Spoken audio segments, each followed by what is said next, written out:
Seguimos adelante en esta hora de cierre, aquí en Radio Sarandí, pasan 22 minutos de la hora 19 y como habíamos adelantado ya tenemos a nuestro invitado aquí en estudios.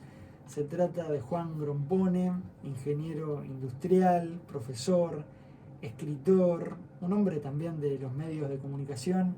Juan Grompone, gracias por acompañarnos esta tarde. Un gusto estar aquí de vuelta en esta radio que tanto quiero. Me decías que estuviste varios años participando, sí, con una columna de ciencia. Sí, con ciencia y tecnología, ¿no? ¿En qué época? Empezó en 1983 y estuve como hasta el 90 por ahí, en distintos, pero siempre en programas de acá. Siempre aquí en Sarandí con la divulgación entonces científica. Sí. Decíamos, ingeniero industrial especializado en informática. Sí. Es así. Y uno de los pioneros de la computación aquí en nuestro país. Me llamó la atención, leyendo algo de información de tu vida, que tenés 5.000 libros en tu biblioteca. Sí, más o menos. Y también una cantidad de electrónicos, cada vez más electrónicos. Claro. La tecnología ayuda a eso, sí, ¿no? Sí, claro. A contener mucha información en instrumentos que no hacen que uno tenga que tener una biblioteca tan grande. No, y que además es facilísimo buscar, ¿no? Es decir, buscar es importantísimo. ¿De qué son esos libros? Me imagino que hay de todo. Hay de todo, sí, hay de todo, porque yo tengo desde libros de literatura clásica a cosas muy especiales, muy técnicas.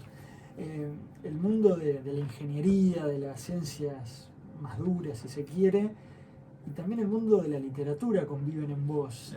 Sí. Y en general tendemos a pensarlos como mundos disasociados, ¿no? Es difícil estar en uno y estar en otro al mismo tiempo.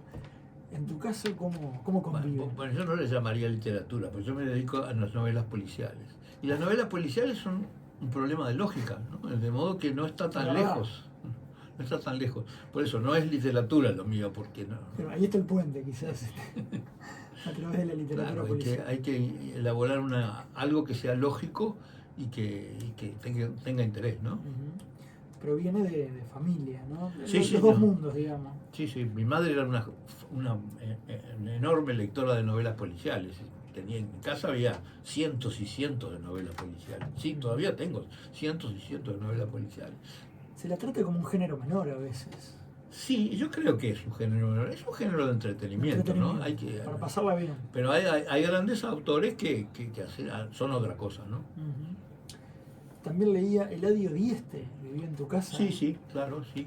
Porque la familia Dieste es de Artigas y en el momento que tuvo que entrar a hacer preparatorios, es decir, los 2 últimos años de la enseñanza media, eso se hacía prácticamente solo en Montevideo y luego la facultad en Montevideo.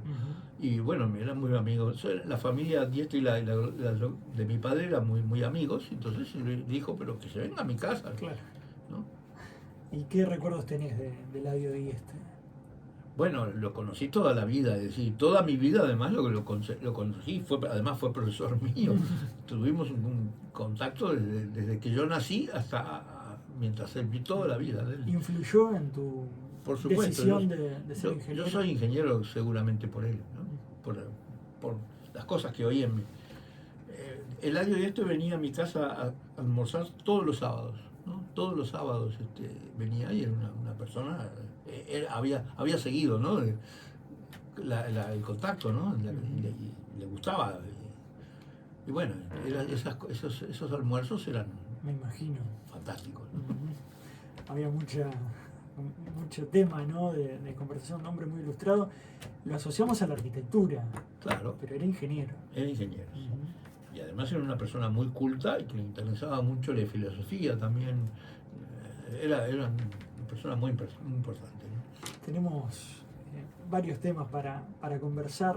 Me gustaría preguntarte en qué etapa de la humanidad estamos. Sé que es una pregunta enorme, es una pregunta también que tiene muchas visiones, pero ¿cuál es tu opinión? Yo lo voy a contestar así, que no todos, puede ser que a muchos no les guste. Estamos en las últimas décadas del capitalismo, yo creo. Para mí el capitalismo ya no pasa de este siglo, me da la impresión, ¿no? Así que... A ver, ¿por qué? Vamos a desarrollar esa idea Bueno, interesante. los modos de producción, las sociedades, nacen, crecen, se desarrollan y en algún momento terminan, ¿no? Es decir, así empezó la sociedad feudal, así empezó la sociedad esclavista y terminó, ¿no? Y la sociedad capitalista también tiene un plan, es decir, tiene una finalidad que es precisamente la prosperidad material, desarrollar la prosperidad material y cubrir el planeta. Entonces, el momento que se cumpla, que cubrió todo el planeta, entonces va a dejar de tener un objetivo. Además, la sociedad capitalista no puede hacer otra cosa que crecer, tiene que crecer, si no crece, se muere, ¿no? Entonces, en el momento que no pueda expandirse más, entonces va a estar en dificultades. Y yo pienso que hay buenas, yo tengo unas estimaciones de fechas y dan que en algún momento de este siglo el planeta es todo capitalista, ¿no? Llegará a su punto máximo Sí, sí. de desarrollo. Por ejemplo, hay que ver, faltan algunas regiones, por ejemplo África, pedazos de América Latina, algunos lugares bueno, en algunos otros lugares en la India, por ejemplo, pero es inexorable el camino, ¿no? ¿Y a qué puede dar paso? Eso no lo sabe nadie. A otra cosa. A otra cosa. No a un capitalismo mejorado, no, refinado. otra cosa. Es decir, a otra cosa y en general es algo mejor, ¿no? Es decir, cada sociedad es mejor cada sociedad nueva es mejor que la anterior, ¿no? ¿Cuánto influye en esto lo medioambiental y lo tecnológico? Bueno, el agotamiento de lo que le estamos haciendo al planeta es una de las causas, ¿no? Es decir, también eso contribuye. Es decir, no es posible seguir arruinando el planeta, arruinando los océanos, consumiendo todos los fósiles, los combustibles fósiles. Es decir, eso forma parte del proceso de que eso en algún momento no da más, ¿no? ¿Qué ha tenido de positivo el capitalismo y qué de negativo? Bueno, estás diciendo algo, ¿no? De positivo casi todo, es decir, ha desarrollado la ciencia, la tecnología, ha sacado de la pobreza y sigue sacando de la pobreza sistemáticamente a las millones y millones, ¿no?, de personas. ¿Y por qué tiene tanta mala fama? Y tiene mala fama porque tiene errores y tiene cosas malas, ¿no? Tiene aspectos malos. Toda sociedad tenía aspectos muy buenos y muy malos, ¿no? Claro, como el ser humano mismo. Claro, ¿no? y entonces es posible quejarse y es posible pensar que eso en algún momento se va a terminar, ¿no? ¿Y cómo ves la ciencia hoy? Vos sos un hombre de ciencia. ¿En qué fase está la ciencia? Y la ciencia ha tenido un desarrollo fenomenal. En la fase que está la ciencia yo le llamaría la fase de la biotecnología. Es decir, se ha entrado en el momento en que la biología se convierte en otra cosa. Es decir, en el momento de la estructura del ADN, de la reconstrucción de toda la información genética, los cambios genéticos, todo eso abre posibilidades gigantescas. Y entonces esa es la principal ciencia en este momento. Por ejemplo, en 1500 o en 1600 la principal ciencia era la astronomía, porque era el momento que se empezaba a viajar por los océanos y eso era la ciencia del momento. La ciencia del momento ahora es la biología. ¿Y cuánto? Hay muchas teorías, ¿no?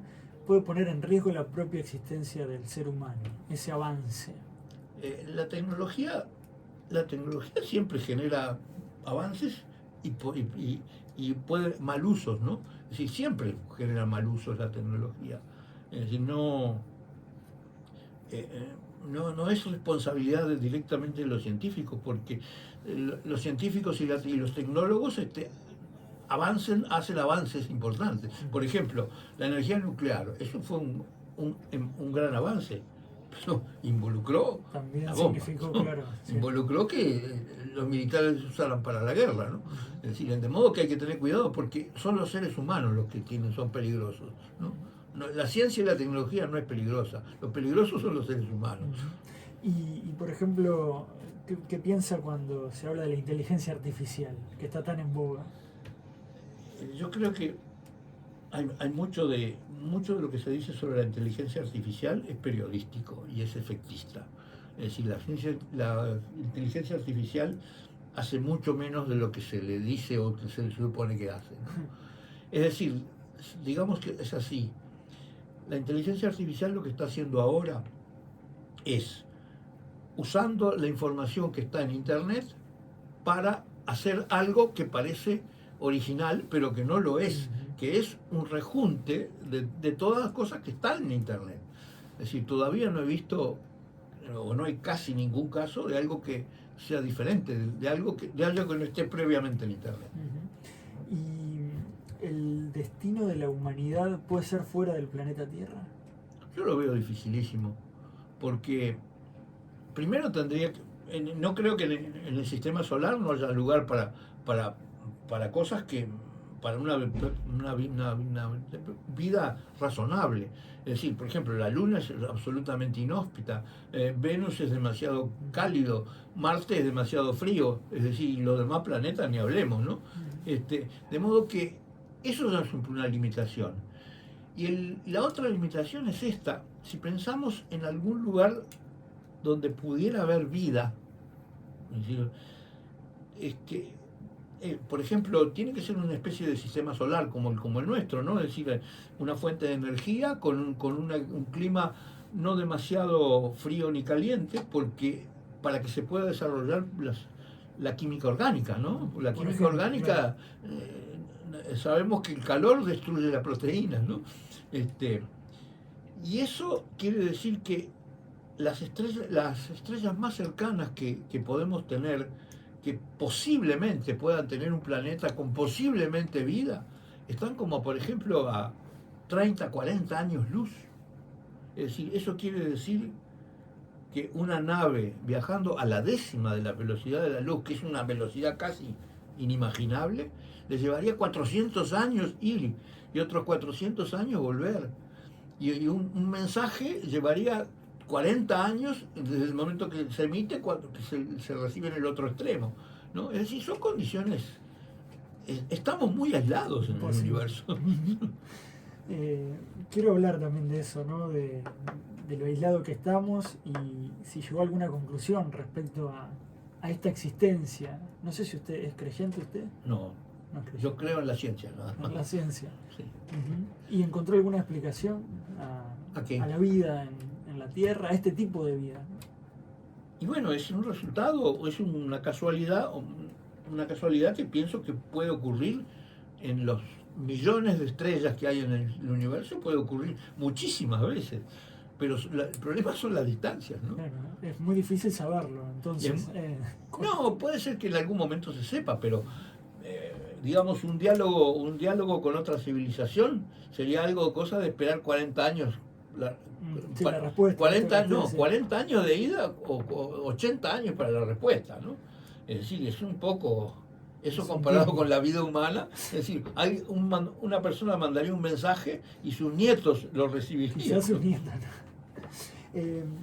Han surgido, increíblemente o no sé, le pregunto, muchos discursos anticientíficos o antivacunas ahora con la pandemia, o vuelve el terraplanismo, sí, que parecían cuestiones que ya estaban saldadas. ¿Por qué cree que pasa eso? No, pero yo creo que eso pasó siempre, ¿eh? Es decir, siempre la ciencia y la tecnología tiene fanáticos a favor y fanáticos en contra.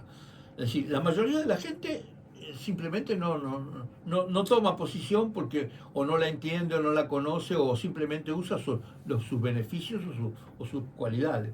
Pero hay siempre grupos de fanáticos de uno de los dos extremos. Uh-huh. Siempre hubo.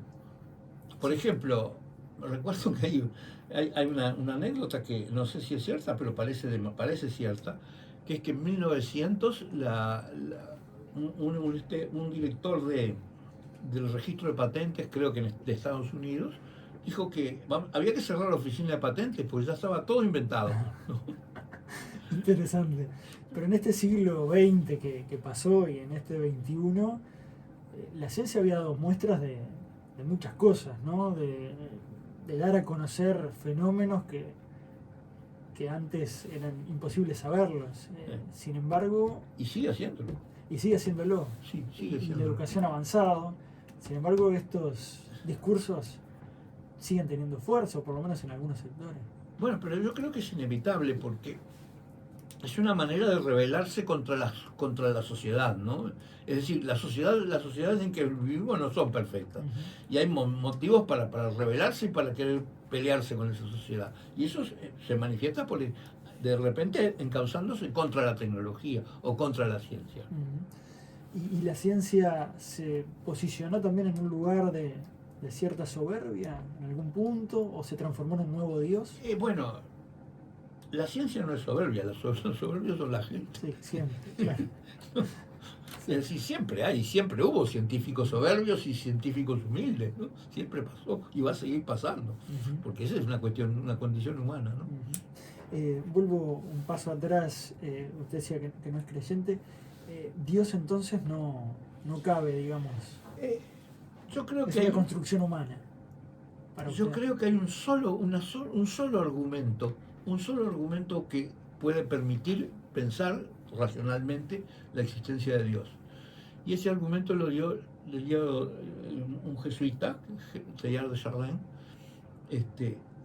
que hacía la siguiente observación: la evolución de las especies va de seres simples a simples cada vez más complejos, de una célula a los seres humanos, ¿no? Eso no tiene ninguna explicación científica. Es decir, porque en realidad todo el mecanismo espontáneo de la ciencia es al revés, va de lo complejo hacia lo simple, ¿no? Ahí podría... Es decir, creo que ese es el único argumento, que yo acepto como diciendo, bueno, eso puede ser puede ser que Teilhard de Chardin tuviera razón. Y cuando desde las religiones se dice en defensa de la religión, pero en verdad, bueno, sabemos que ciencia y religión se complementan, ¿no? Sí. La teoría del Big Bang, por ejemplo, ¿no? La teoría del Big Bang es la reconstrucción del Génesis, ¿no? Por eso. Hay que tener tanta fe para creer en él como en una religión. No. ¿Cómo se dice eso? No. Hay algunas razones que lo justifican, pero que está influido por el Génesis de la Biblia, no cabe duda, ¿no? Es decir, que se lo imaginaron que ese era así. Pero, por ejemplo, en las religiones hindúes, el universo explota cada ciertos millones de años, ¿no? Y se vuelve a empezar de nuevo. Es decir, que el Big Bang puede ser el comienzo de esta etapa, que en algún momento, dentro de algunos millones de años, se terminará y empezará otra vez otro Big Bang, ¿no? Antes del Big Bang, ¿qué había entonces? El Big Bang anterior. Es decir, según la doctrina hindú y según algo que no es imposible. Pero además son en tiempos tan gigantescamente largos que son impensables e inútiles para la humanidad, ¿no? Estamos hablando de miles de millones de años. ¿Qué piensa de las religiones que las metíamos casi que de costado en esta conversación? ¿Para qué sirven las religiones? Y a mucha gente le sirven porque sirven como conductas morales, como esperanza en que hay algo después de la muerte, ¿no? Es decir, sirven para esperanzar muchas cosas y también han servido para explotar a mucha gente, ¿no? Han servido para cosas muy buenas y para cosas muy malas, como casi todas las construcciones humanas. ¿Y el arte? Usted es un apasionado del arte, ¿verdad? Sí, de alguna parte del arte. En realidad, el arte, bueno, es fácil, es decir, no es fácil hablar del arte porque yo creo que el único crítico de arte que existe es el paso del tiempo, ¿no? El arte es lo que el tiempo va dejando, ¿no? Es decir, no es lo que dicen los críticos es decir, la palabra arte moderno es diciendo, el arte moderno tomarlo con cautela, porque la mitad de esas cosas, o casi la mayoría, van a desaparecer, ¿no? Después va a quedar algo. Usted dice que el tiempo pone las cosas en su lugar. El tiempo pone las cosas en su lugar. Es decir, las obras de arte son lo que sobrevive al tiempo, ¿no? Y en el ser humano tiene una función de qué tipo. También es una, digamos, una forma de crear. Es una forma de completar. Es una forma de crear, es una forma de completar, es un negocio, es una manera de vivir, ¿no? Es decir, todo eso también hay que considerarlo, ¿no? ¿El amor cómo se explica en todo esto, en una cabeza tan racional? Y yo creo que la explicación es la de Darwin, ¿no? Es decir, los seres vivos están obligados por su estructura a reproducirse, ¿no? El amor es la versión humana y poética de eso, del mecanismo de reproducción de los seres humanos. No ve otra, digamos... No, ese es el fundamento. Lo que pasa es que lo podemos adornar todo lo que queramos, ¿no? Lo adornamos mucho. Hay quien dice que le da sentido también a la existencia. Sí, o una forma de sentido, ¿no? Puede ser. Puede llegar a ser. El marxismo, usted escribió sobre este tema. Bueno, Marx decía yo no soy marxista, ¿no? Queriendo decir que estos que dicen que me siguen a mí, no, con eso no quiero nada que ver con esto. Bueno, yo soy marxista porque es la palabra que se aplica, pero en realidad yo lo que soy materialista, es decir, soy una persona que cree en la filosofía materialista, y en ese sentido Marx fue uno de los grandes filósofos materialistas, ¿no? Filósofos y economistas materialistas. Y de modo que por eso lo he estudiado desde hace muchísimos años, ¿no? Hace muchísimos años que lo he estudiado. Y encuentro que la mayoría de la gente que habla de Marx, sobre Marx, no lo leyó solo muy pocas cosas, ¿no? Sobre todo el Manifiesto Comunista es la obra más leída de él, y no de las más importantes ni de las mejores, ¿no? Ni de las últimas versiones, ¿no? ¿Qué destacaría, así como las ideas fuerza del marxismo?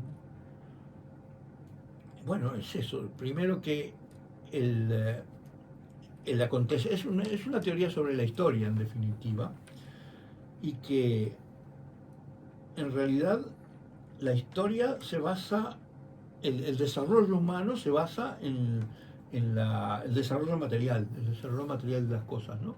Es decir, estamos en definitiva haciendo más o menos lo mismo que todos los animales, ¿no?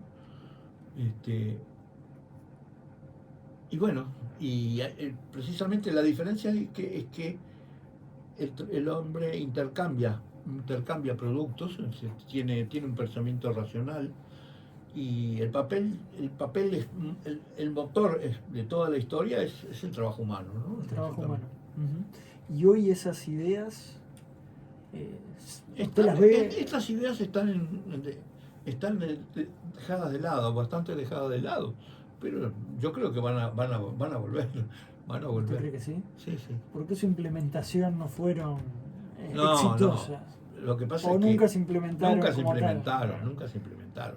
Es decir, no hay nada más opuesto al marxismo que el leninismo, ¿no?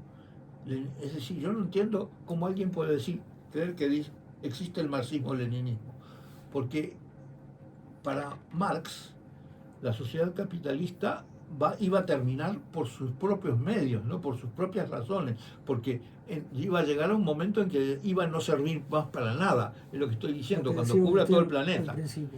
En cambio, para Lenin, la sociedad capitalista iba a terminar porque nosotros vamos a hacer una revolución.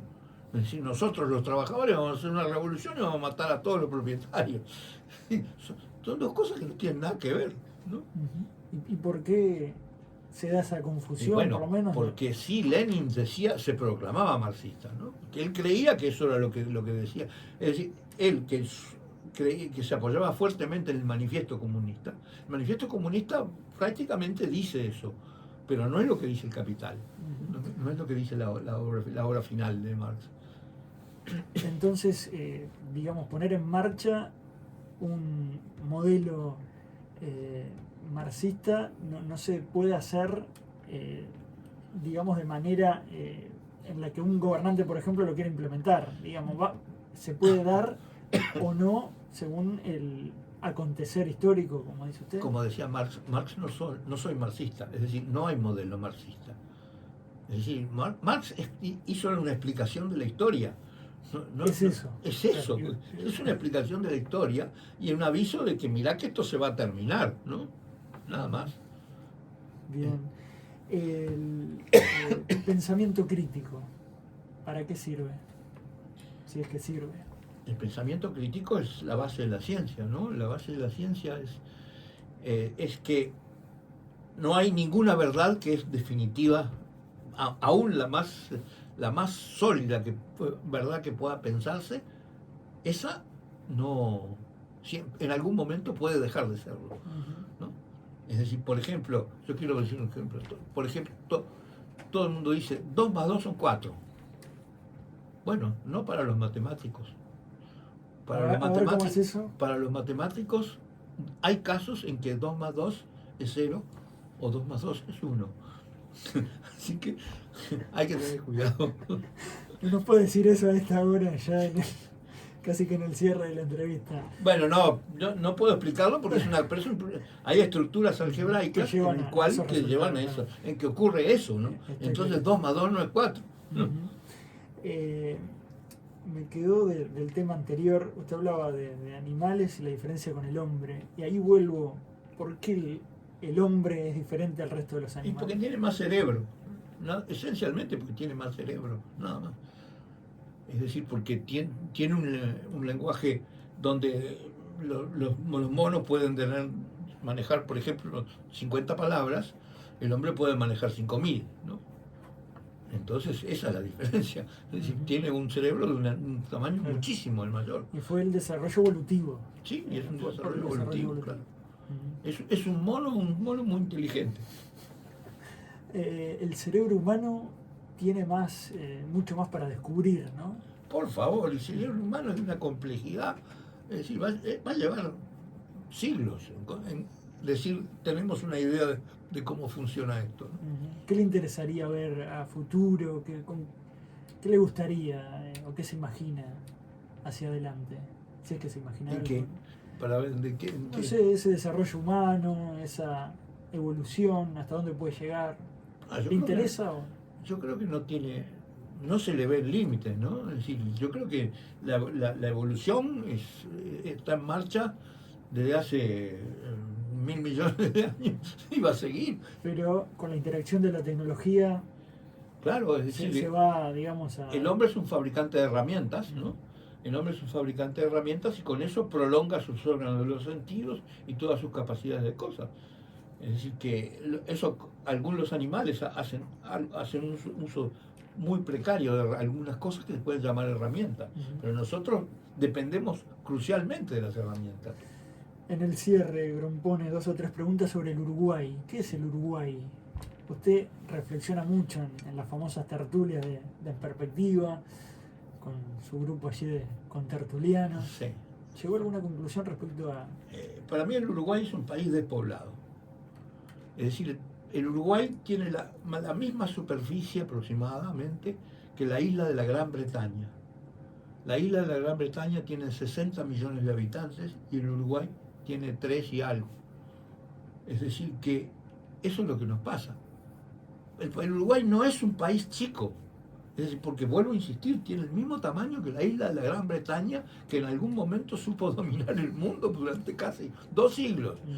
Así que, ¿pero por qué? Pero porque estaba poblada.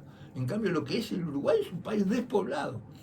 Recuerdo una vez un japonés que no sé por qué razón lo llevamos a Piriápolis, y entonces subimos a uno de los cerros de Piriápolis, y el japonés miró y se empezó a reír. Y le dijimos, ¿de qué se ríe? Dice, que no veo a nadie, ninguna persona. Eso en Japón es imposible. No le entraba en la cabeza. Eso en Japón es imposible. ¿Qué discusiones deberían entrar en la campaña electoral? ¿Le interesa la política? No, a mí me resulta desagradable la política, ¿sí? tal como está funcionando ahora en este momento, y en general funciona así, ¿no? Es decir, que me parece que es un camino espantoso lo que están siguiendo. Es decir, no puede ser que para mí la política es ocuparse del futuro. Para los políticos, la política es ganar las próximas elecciones. Y eso es completamente, son 2 puntos de vista irreconciliables, ¿no? La democracia. Y a la democracia le está pasando eso. La democracia está pasando que se basa en las elecciones, ¿no? En elegir a los gobernantes. Pero la elección de los gobernantes se ha convertido en una especie de venta de un producto, y de publicidad y de cualquier cosa, ¿no? Tampoco eso está bien. Es decir, creo que esa manera, ese deterioro de la democracia es parte de lo mismo. Es decir, que el capitalismo le queda poco. Le queda poco porque cada vez está peor la democracia, ¿no? Cada vez es más peor y más falsa, ¿no? ¿Democracia y capitalismo son, digamos, van juntos o pueden ir en caminos separados? El capitalismo siempre suele ser siempre democrático. Hay algunos países. Hay excepciones, claro. Por ejemplo, China es un país capitalista, pero todavía no democrático. No. Pero suelen ir de la mano. Pero lo que quiero decir es que este capitalismo, el capitalismo actual, la sociedad actual, está llevando a un desastre el problema ese, porque está desarticulando totalmente la democracia, ¿no? ¿Está escribiendo algo actualmente? Bueno, estoy escribiendo varias cosas. Pero algo que tiene que ver con esto, estoy escribiendo un libro que se llama Otra historia del Uruguay. Otra historia del Uruguay. Sí. Que es otra versión de los mismos hechos, ¿no? Por poner un ejemplo en el cierre, por ejemplo, los mitos fundacionales o la figura de Artigas. La figura de Artigas, ¿sí? Pues sí, no puedo entender como una persona que estuvo 9 años en este país se lo pueda considerar fundador de algo, ¿no? Creo que no hay conciencia de que, por ejemplo, tenemos un gobierno totalitario cada 50 años, cada medio siglo tenemos un gobierno totalitario, porque los políticos llegan a su nivel de incapacidad y son incapaces de resolver los problemas que les plantea la sociedad, ¿no? Interesante. Porque eso, bueno, en 1875 tuvimos un golpe de Estado, en el 33 tuvimos otro golpe de Estado, en el 73 tuvimos otro, y bueno, el próximo hay que estar es en los 30 y hay poco. Que estar atento. Ingeniero Juan Grompone, gracias por acompañarnos. No, es un gusto estar acá.